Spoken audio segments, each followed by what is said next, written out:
Welcome all. I am Noor Jagdale and we are going through our subject Electrical and Electronics Measurements, from which we have started topic number 2, that is measurement of voltage and current. So let's start today's session. What we will learn today. आज आपण काय शिकणार आहोत बघा. Advantages of PMMC instrument. Okay, previous लेक्चरला आपण PMMC instrument म्हणजे काय किंवा त्याचं कन्स्ट्रक्शन कसं असते, त्याचं वर्किंग प्रिन्सिपल कसं आहे ते बघितलं होतं. हवं तर प्रत्येक लेक्चर रिपीट करा. PMMC खूप महत्त्वाचं आहे. त्याचं कन्स्ट्रक्शन कसं आहे बघा, त्यानंतर त्याचं वर्किंग प्रिन्सिपल कसं आहे बघा, इलेक्ट्रोमॅग्नेटिक इंडक्शनच्या प्रिन्सिपलवरती वर्क होतंय, ते प्रिन्सिपल कोणतं आहे बघा. ठीक आहे, सगळी गोष्टी समजावून घ्या.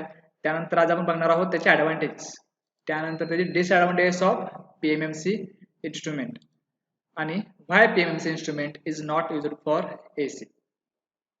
जसे मी तुम्हाला प्रिव्हियस लेक्चरला म्हटलं होतं की आपलं जे काही permanent magnet moving coils instruments आहेत ते फक्त आपण DC साठी यूज करतो.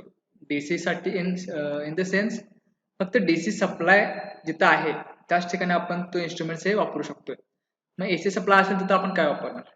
ठीक आहे,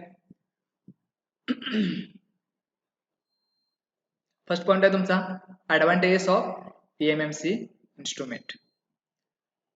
First आहे, the scale is uniformly divided as the current is directly proportional to deflection of the pointer. Hence, it is very easy to measure quantities from this instrument. जर तुम्ही बघितला PMMC मध्ये काय असते, स्केल युनिफॉर्मली डिवाइडेड केली असते. कशी, जसं तुम्हाला करंट मिळेल, जसं तुम्ही त्याला करंट द्याल तसं तुम्हाला काय मिळणार, त्याचं डिफ्लेक्शन मिळणार, रिडिंग मिळणार. तसं काय मिळणार, त्याचं डिफ्लेक्शन किंवा रिडिंग मिळणार. म्हणजेच काय,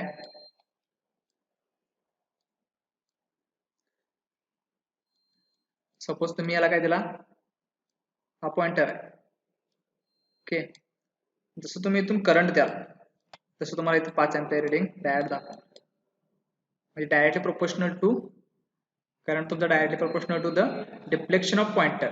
तुमचा करंट कशाबरोबर असणार आहे, जसं तुम्ही करंट द्याल तसं तुमचं पॉइंटर डिफ्लेक्शन इकडे तिकडे होणार. ठीक आहे, सेकंड पॉइंट आहे, these instruments are sensitive and accurate. हे इन्स्ट्रुमेंट्स काय असतात, सेन्सिटिव्ह असतात प्लस ॲक्युरेट पण असतात.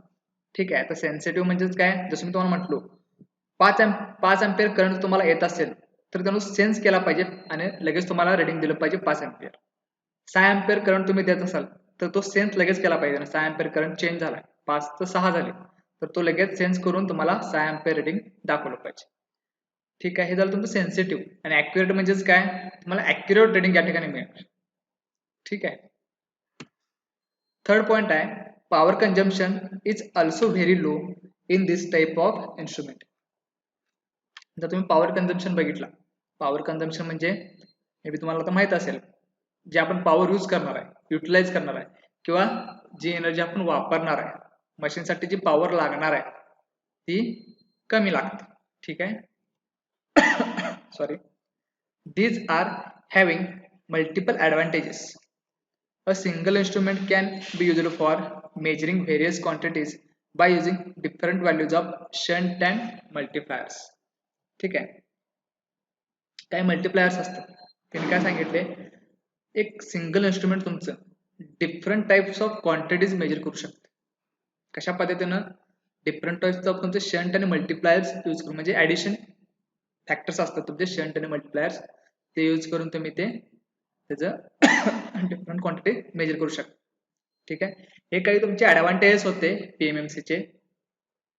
मे बी तुम्हाला क्वेश्चन विचारतील, what are the advantages of PMMC instrument.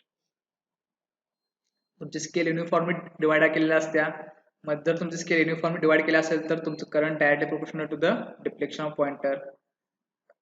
त्यानंतर तुमचं इन्स्ट्रुमेंट सेन्सिटिव्ह असते, ॲक्युरेट असते, पॉवर कंझम्पशन कमी असते, यामध्ये डिफरंट क्वांटिटीज तुम्ही वेरियस क्वांटिटीज तुम्ही मेजर करू शकताय. हे तुमचे काही ॲडव्हान्टेजेस होते. त्यानंतर काही डिसएडव्हान्टेजेस बघणार आहोत आपण. Disadvantages of PMMC instrument. It is suitable for only DC measurement. It is suitable for DC measurements only. या इन्स्ट्रुमेंट थ्रू तुम्ही फक्त डीसी मेजर करू शकता.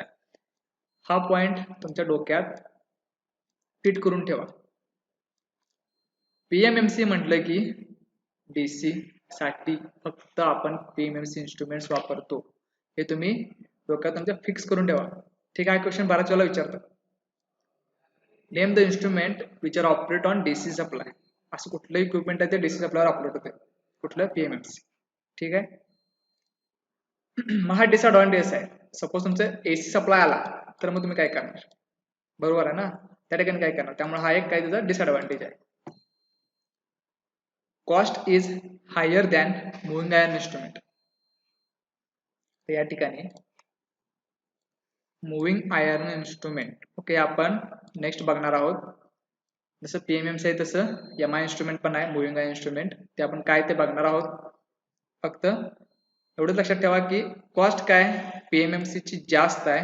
कशापेक्षा जास्त आहे कॉस्ट, एमआय इन्स्ट्रुमेंट पेक्षा जास्त आहे, मुव्हिंग इन्स्ट्रुमेंट पेक्षा जास्त. ठीक आहे, म्हणजे थोडक्यात कॉस्टली आहे.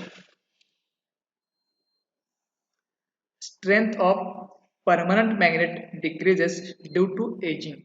जो तुमचा परमनंट मॅग्नेट जो आपण करतोय बघा, तुम्ही जर कन्स्ट्रक्शन बघितलं असाल तर दोन आपण मॅग्नेट वापरलोय.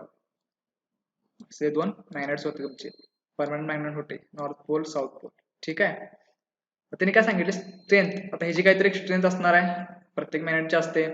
मग जसं तुमचं एज वाढत जाईल तसं त्याचा लाईफ स्पॅन वाढत जाईल, त्याची स्ट्रेंथ काय होत जाणार आहे, तुमची डिक्रीज होत जाणार. ठीक आहे, हा एक डिसअडव्हान्टेज आहे. Delicate construction so it is used to be handled with care. इन्स्ट्रुमेंटचं डिझाईन असं आहे की तुम्हाला फार काळजी घेऊन हे ऑपरेट करावं लागतं. थोडंफार जर इकडे तिकडे झालं तर पॉइंटर तुमचा डिफ्लेक्शन वेगळं दाखवेल किंवा इन्स्ट्रुमेंट तुमचं खराब होण्याचे चान्सेस जास्त असतात. थोडक्यात नाजूक इन्स्ट्रुमेंट. ठीक आहे, हे काय तुमचे डिसअडव्हान्टेजेस होते पीएमएमसी इन्स्ट्रुमेंटचे. तुम्हाला क्वेश्चन विचारू शकतात, what are the advantages and disadvantages of PMMC instrument. सोपं आहेत बघा, एवढं काही डिफिकल्ट नाही आहे. फक्त का ॲडव्हान्टेज कुठले कुठले आहेत, डिसअडव्हान्टेज कुठले कुठले आहेत, ठीक आहे, हे तुम्ही बघा. फक्त डिसअडव्हान्टेज काय आहेत, फक्त डीसीवर ऑपरेट होतोय, कॉस्ट जास्त आहे, स्ट्रेंथ कमी होत्या परमनंट मॅग्नेटची कालांतराने, जसा लाईफ त्याची वाढत जाईल तसं त्याचं इन्स्ट्रुमेंट आहे ते तुम्हाला काळजी घेऊन ऑपरेट करायला लागणार आहे. हे डिसअडव्हान्टेजेस आहेत. ॲडव्हान्टेज आपण बघितलो. ठीक आहे, सोपे आहेत, फक्त तुमच्या लॉजिक प्रमाणे लक्षात ठेवा.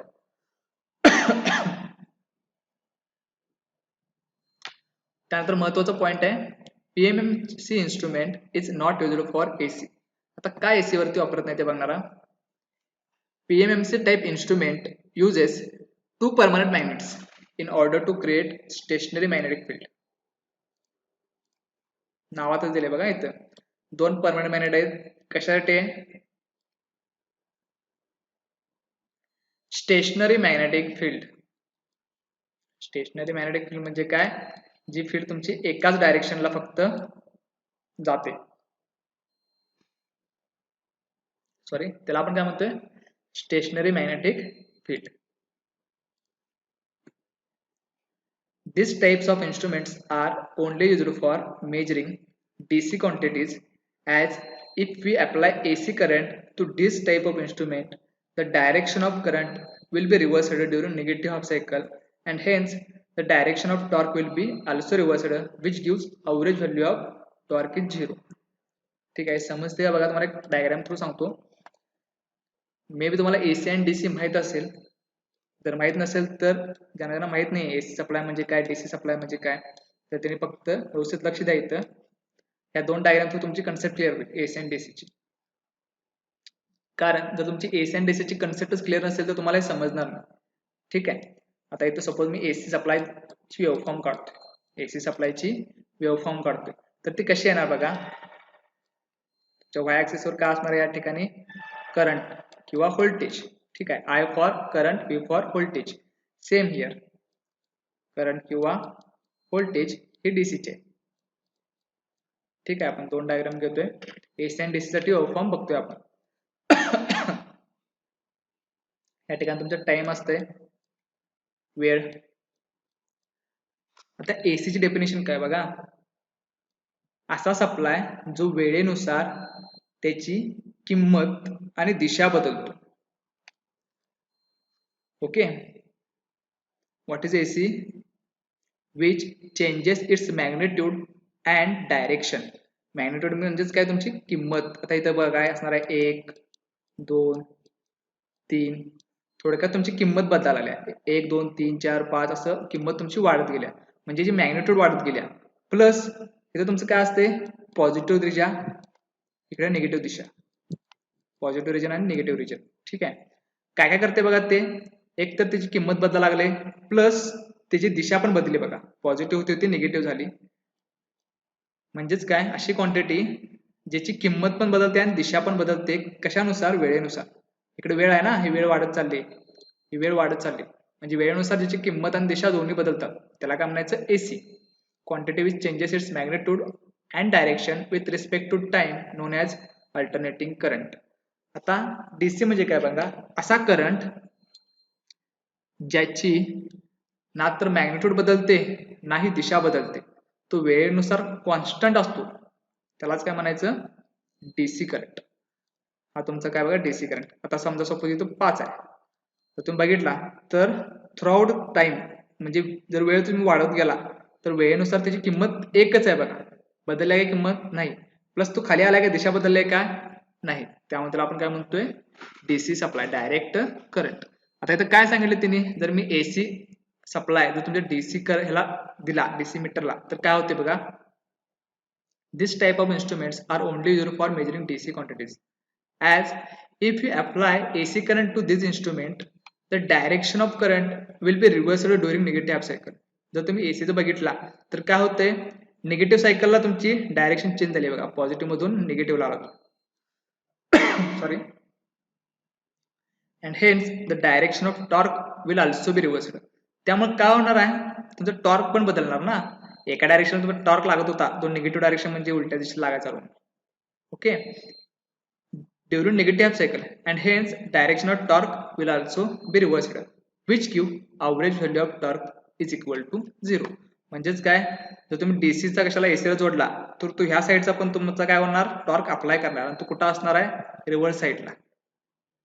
बरोबर आहे, म्हणजे तो इकडे क्वांटिटी याल तुम्हाला दाखवा तर रिफ्लेक्शन, तोपर्यंत पॉइंटर परत बॅक साईडला दाखवून, म्हणजे तुमचं रिडिंग किती येणार, 0. जर मी दोघांचं काय केलो, वजापैकी केलो तर रिडिंग किती दाखवणार तुम्हाला, 0. म्हणजे टॉर्क किती दाखवणार तुमचा, तो 0 दाखवणार.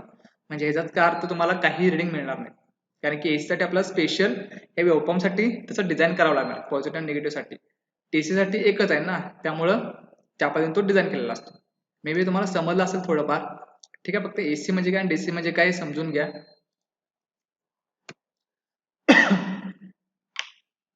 The pointer will not deflect due to high frequency from its mean position showing theory reading.